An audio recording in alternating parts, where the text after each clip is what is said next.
regarding dito sa pagiging CEO ni Ina Villarazon,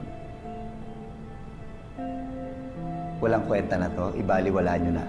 Because hindi na to valid. Okay? Because one of the heirs will need to assume control of the company.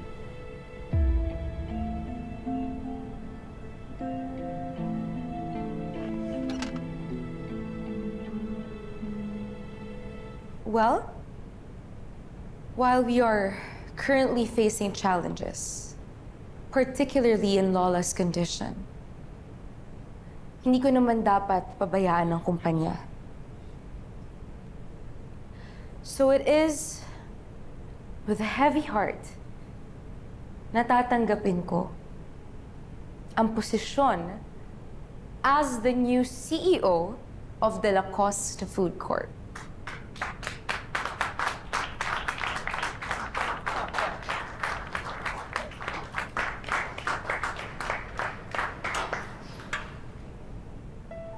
Ano nangyayari? Oh, come on, Ina. You should know by now kung ano nangyayari dito. Oh, right. Thank you for reminding me. Pwede bang lumabas muna kayo?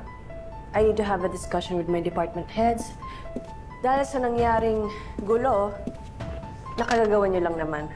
I need to address and resolve the issue. No need. Dahil naayos ko na. And just to clarify, starting today, they're no longer your department heads. They're under my authority now. Ano pinagsasabi mo, Joanna? You have no place here, Ina. Alam mo naman na hindi valid talaga yung hawak-hawak mong deed of donation. So hindi na ikaw ang CEO ng kumpanyang ito.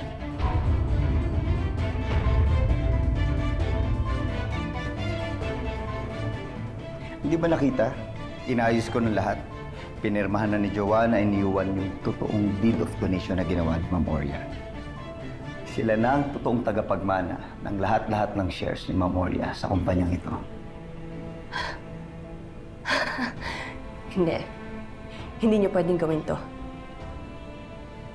Alam niyong hindi papayag si Lola dito at kailangan ko muna siya makausap regarding this. Para saan?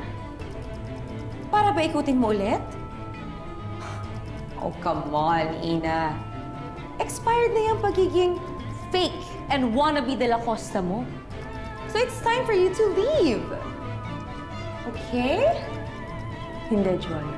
Hindi ako alis dito. Hindi niyo ba nakikita tong basurang to? Hindi niyo ba siya naaamoy? Ilabas na yan! Ilabas na yung basurang yan! Ma'am, tara na po, ma'am. Hindi! Saan tara po? Hindi! Hindi ako alis dito! Ano ba? Bitawan niyo ako! Bitawan niyo ako! Joanna!